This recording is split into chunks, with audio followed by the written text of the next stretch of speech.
Hello, spooky friends. It's almost Christmas.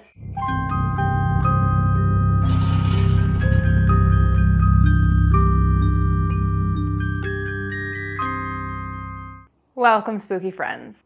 So, tucked away in this little tiny town in Gloucester, England, is a sleepy little town called Wanton-under-Edge. And it is there that the nearly 900-year-old ancient Ram Inn sits. And this inn is said to be one of the most haunted places in all of Britain. There have been so many ghost sightings at this particular inn that it gives other paranormal sites a run for their money. And it's worth every cent. It's definitely a more unique property in the region, and it's had its fair share of strange history. So what makes the ancient Ram Inn so haunted? Well, so the inn was built in 1145, and it was built on an ancient pagan ritual ground.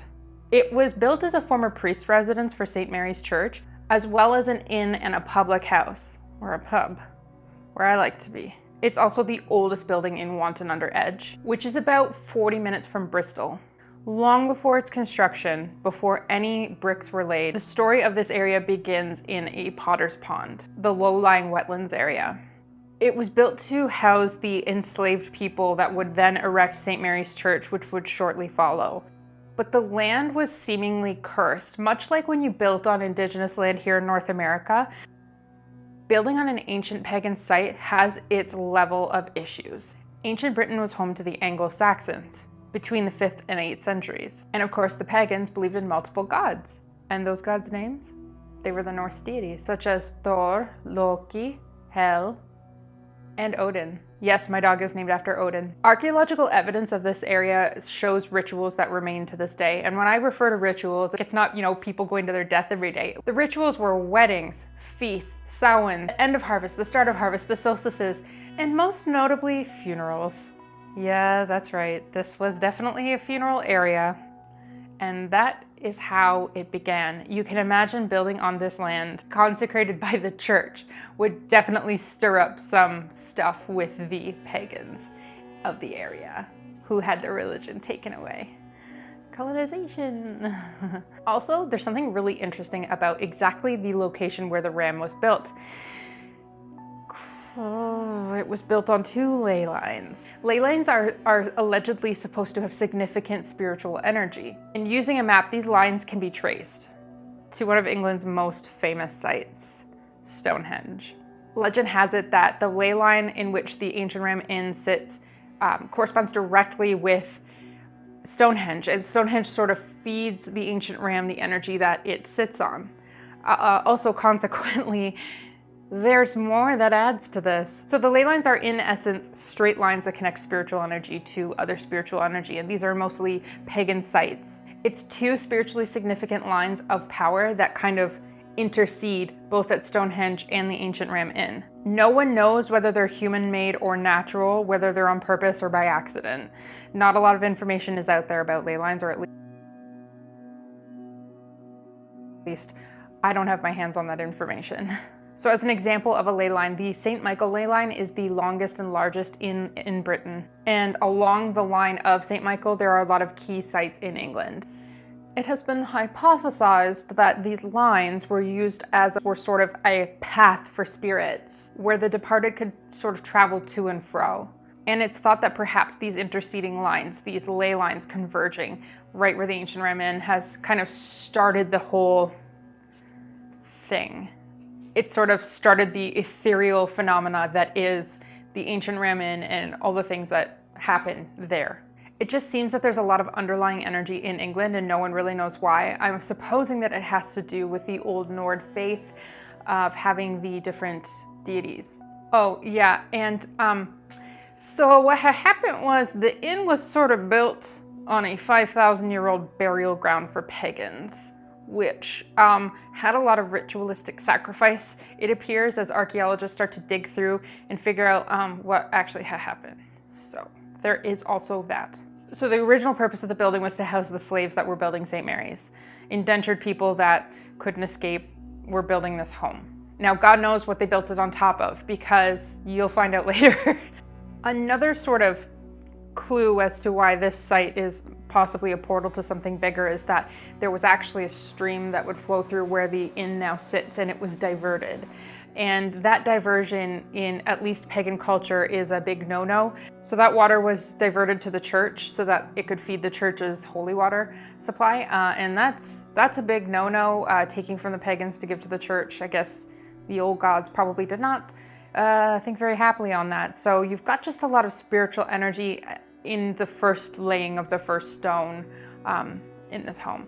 So the slaves are building this home. It's already on a ley line kind of area, on a pagan spiritual ground consecrated by the pagans kind of thing, and you're using it for the church. So many believe that this diversion of water opened up a dark portal, or a dark energy portal, right where the inn now sits, and it's sort of allowing a lot of bad things to happen, as you'll find out. There's a lot of really interesting legends here, including someone who was burned at the stake, and that's like such a horrible fate to endure. So it's no wonder that the inn has so many stories that we will dive into. So I don't know if he was like the sole occupant, but there's one story, and he was referred to as the sole occupant of the inn, the one person that lived there the longest. It's the story of John Humphrey, who bought the inn in 1960 and lived there.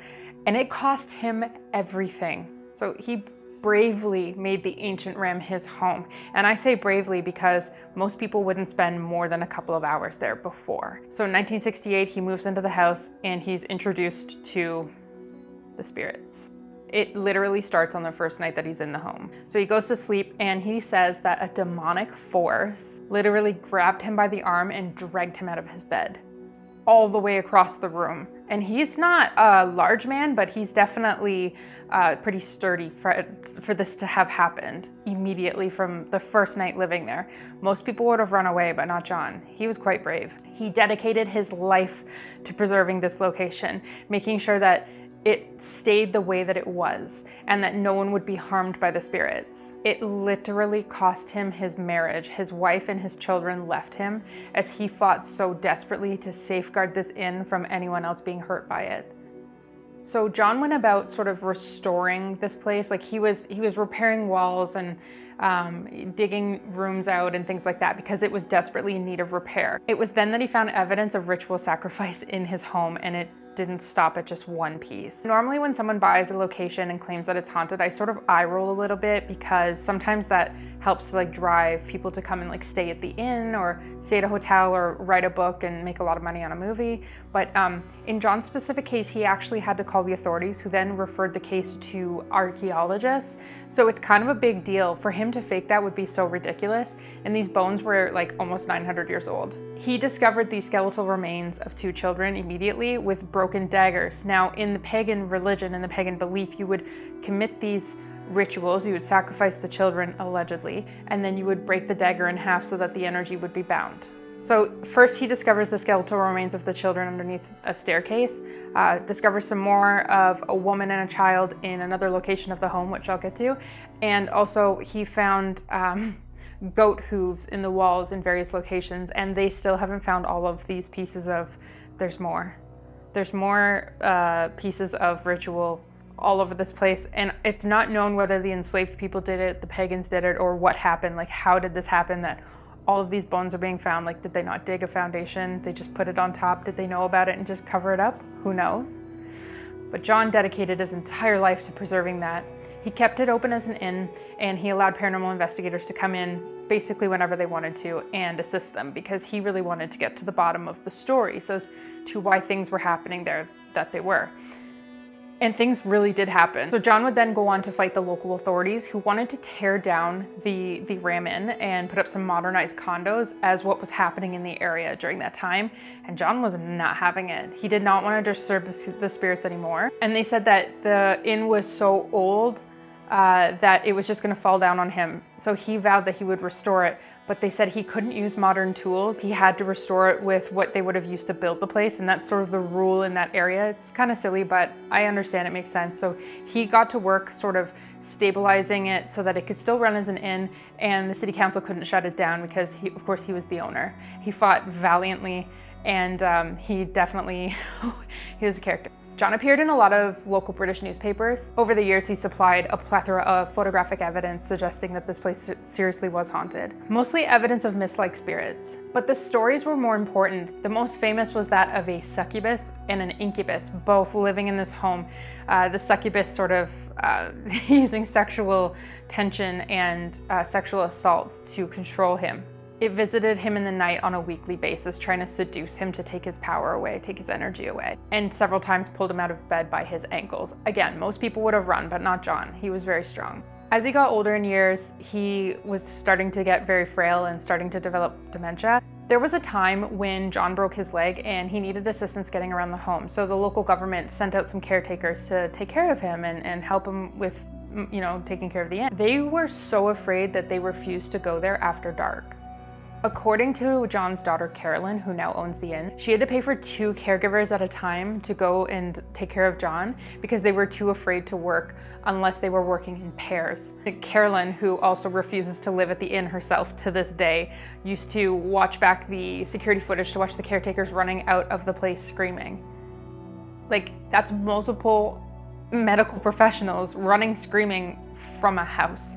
It wasn't John they were afraid of, I can tell you that much. He was very sweet. John took to sleeping with the Bible next to his bed. I say bed, but it was sort of a couch, so that he could reach out and grab it if anything tried to sort of assail him at nighttime. There was a time when ghost adventures came to visit, and I guess they riled up the spirit so bad that John said that he started to feel a spirit moving through him, which caused him to be stunned and unable to move. That's like really scary. And again, he had to continue to live there even after the Ghost Adventures crew left. John unfortunately passed away in December of 2017, but his legend lives on, and Carolyn still keeps the inn so that it doesn't get torn down and people continue to visit. You can stay overnight and you can do a paranormal investigation there if you're brave. Many paranormal investigators have visited the Ancient Ram Inn. They unanimously state that the Ancient Ram Inn is haunted. So let's break down what scares people the most in this place. There are several rooms in the inn. The first one is the Bishop's Room, and it's said to be the most haunted in the inn. The Bishop's Room is named after a custom that dates back to when the inn was owned by St. Mary's Church. Fun fact, St. Mary's Church has a chapel called the Catherine Chapel. Nice. Visiting bishops would stay in this room. So really interesting. You would think that bishops coming to visit this room would be exorcised regularly. You know, they sort of see a ghost and then exorcise it, but that wasn't the case until John Yates, a bishop from Gloucester, came to visit. So he stayed in this room in more modern times and did try to exorcise it, and he pissed something off. He failed miserably, and he told the newspapers that it was the most evil place that he'd had the misfortune to visit. This is a bishop of the church. He's probably performed exorcisms before, but I think that kind of explains the room itself. Some of the room's previous visitors have heard screams coming from that room, furniture moving around. Some saw furniture floating in the air, and I watched 4 paranormal investigations and they all heard footsteps coming from that room. Ugh, getting chills each time. So every time they're investigating, they've heard a squeal come from that room and they've heard footsteps coming from that room.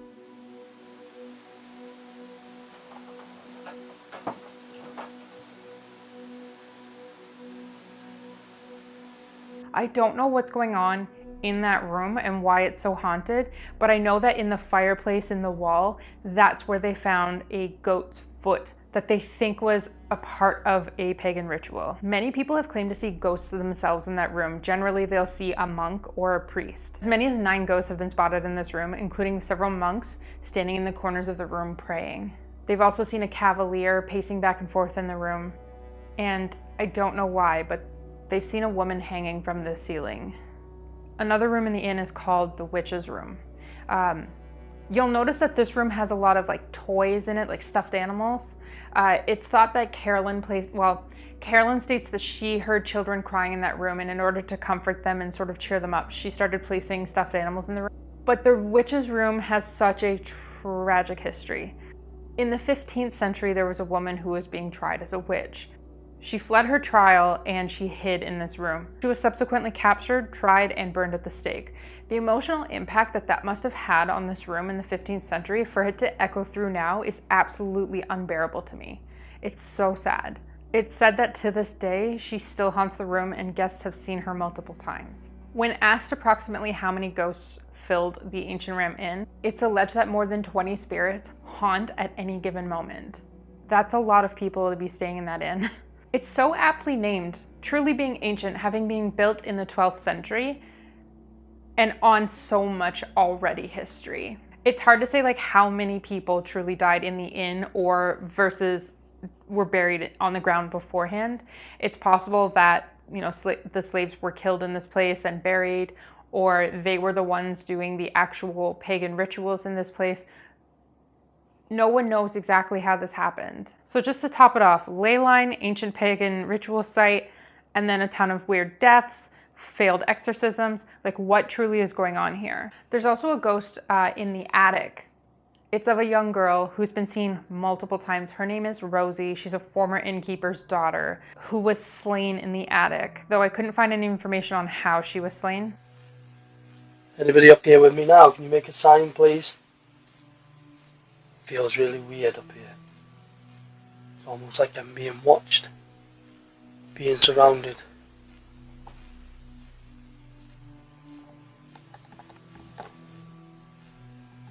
There's another woman named Elizabeth who was allegedly buried under the inn. They think that that was the woman that they found with a child.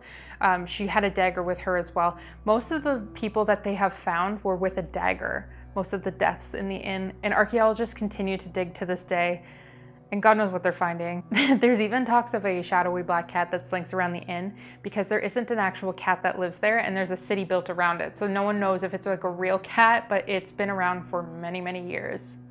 Some people say that it talks to visitors as it walks by, but it sort of reminds me of one time when I sort of came into contact with a demonic presence, and I say demonic for lack of a better term, but it used to make me see cats. Like, I would see a gray cat or a black cat, and it would like let the cat sleep on the bed with me, and I would wake up and like there was a cat there, but I didn't have a pet cat. I'm wondering if that's a demonic presence, because they do say that there is a demonic presence, and I will get to a little bit about like what other paranormal investigators have said, but it makes me wonder if like that's trying to placate you into like calming down, and then that's the way it gets you. I'm not sure. In 1997, John told some paranormal investigators that they could in fact dig up a part of the floor so that they could see if they could find a cellar. They were looking for a long buried cellar that was allegedly underneath the inn that nobody had seen in like centuries. Yeah, they found something way worse. They found the bones of a woman and a child with a few iron shards. That's the one I'm referring to as Elizabeth. I think it might be her. So the pieces were sent to the Bristol Museum, which in fact concluded that the bodies were part of a sacrificial ritual, but they don't know exactly when. And the iron shards they discovered with them were the remnants of the dagger that was there. As soon as John realized what had happened, he told people that no longer could they dig because he didn't want to stir up any more spirits, and it did make things worse for him. So about the succubus that John talked about, other patrons of the inn have said that they've come into contact with the succubus. If you're not sure what a succubus is, it definitely clings onto you and takes your energy away. And according to ghost hunter Samantha Coop, the succubus is a female demon that seduces men in order to take their life essence from them. But judging by its description of what people say, they think that the demon shows in the shape of a mare, like a female horse mare. In Germanic folklore, they said that a succubus would lay on a person as they slept, kind of sucking their breath away from them and giving them nightmares. Cut to the Lilith video when people think that Lilith is that. And the succubus at the inn has been known to do just that. Guests have reported feeling of something pressing on their chest, being woken up in the middle of the night, pinned, unable to move and unable to breathe. There's really no good way to protect against that. And upon watching all of the videos and looking at all the pictures, I came across a couple of really weird things about this inn. So there are definite signs that John had dementia, as there's a lot of like scrap things all around. There's not a lot of like definitive furniture. There's no style to this place. It's very eclectic and kind of junky. But I will say there are a lot of religious icons all over the house. There are crosses, there are statues of Mary, statues of other angels all over the place. Like every single hallway door, whatever, what have you, has something. And then they also have a Ouija boards in all of the rooms built into the tables. So I don't really know why they would have a Ouija boards and then also, like, are they trying to appeal to the masses and then also protect? And the other thing is that there are mirrors everywhere, all over the inn. Mirrors, mirrors, mirrors. And a lot of people believe that mirrors are portals to the other side, a way for portals to open, to have spirits come through and come and go as they please. So what was actually happening? Why were they putting mirrors everywhere? Was John possessed? Because he kept inviting people and kept encouraging them to investigate and to stir up things, but not to dig. It's like, was digging going to stop the spirits? Was it going to help them understand that they were dead and move on, and he didn't want that? It's so weird. There's so many weird coincidences about the ancient ram. Also, with most of the investigations that I watched, any investigator that was using a spirit box had the spirit box silent. Now, I've had this happen to me before when I was TikTok lives. Long story short, I was using the spirit box one night. It went quiet for like 20 minutes. It was just silence on the spirit box for 20 minutes. And normally it's fairly active. I've got some chatty spirits about.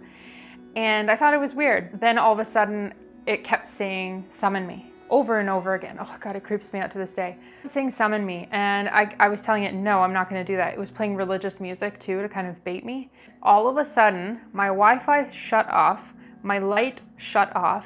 My computer was still on, but the Wi-Fi was off, obviously because the Wi-Fi machine was off. And my phone that was like live on TikTok shut off. It had 53% battery. I know because I had just checked before this happened. And just as everything shut off, the spirit box said, I am your salvation. Scared the shit out of me. I was terrified. I didn't know what to do, say, whatever. I tried to act cool after on TikTok. Like, I was alone in my room. So for that to happen to investigators constantly while they're investigating is absolutely terrifying. It happens all the time where their spirit boxes go silent or their instruments get played with. It seems that the spirits are not afraid of the cameras. They're not afraid to make sounds, orbs, and like, it's madness at the ancient ram. Paranormal investigators clearly hear footsteps, they get chills, they get attacked, they get scratches, and even from what I witnessed watching on YouTube, one guy was laying on the couch where John would have slept, and he got touched on the head and he was shaking for the rest of the episode. The poor man was shook for hours. He said like he felt just all of the life leave his body. And I'm starting to wonder, like, did he get possessed? Like, what was that? It was really scary. So if you do go to the ancient ram, please be very careful. Please be very mindful that we don't really understand what's going on there. I mentioned now that Carol Humphreys, John's daughter, now owns the inn. She does rent it out. You can stay there. You can do a paranormal investigation. They don't have an issue with that. She has given instructions and invitations to a lot of archaeologists who continue to study the inn and sort of maintain where they can so the inn doesn't come crashing down, because that would be a bloody shame. Most are paranormal tourists who want to test their mettle in a place that's truly spooky.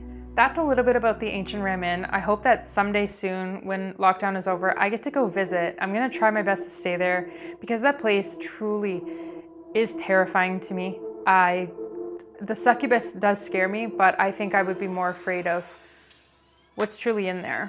What's truly causing the spirit boxes to go silent and the equipment to go off, and it's just crazy. I'd love to know your thoughts. Where do you think this is all coming from? Do you think that this pagan ritual ground is the cause of it? Is it the ley lines?